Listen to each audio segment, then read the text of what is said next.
నన్ను కులబహిష్కరణ కులంలోకి కలవకూడదని నన్ను మాట్లాడడం జరుగుతుంది. అయితే ఈ విషయంపై నేను ఒక 10 రోజుల కిందట మన చౌటూర్ కేసులో కాంప్లీట్ చేయడం జరిగింది. అయితే ఎస్ఐ గారు ఈ విషయంపై మీ పెద్ద మనుషుల సమక్షంలో మాట్లాడుకోండి అని చెప్పారు.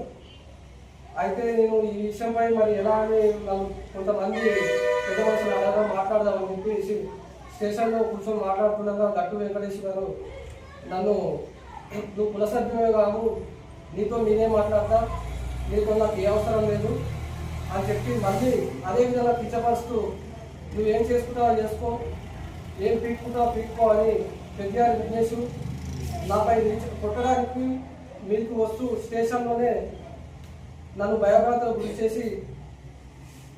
గురి చేస్తున్నారు. అందుకని నాకు సరైన న్యాయం జరగాలని మన హైకోర్టు న్యాయవాది అయినటువంటి మన నంది స్వామి గారు సంప్రదించడం జరిగింది. అయితే నీకు ఎలాంటి పరిస్థితుల్లో నీకు అండగా నిలబడతానని మా లాయర్ గారు హామీ ఇవ్వడం జరిగింది.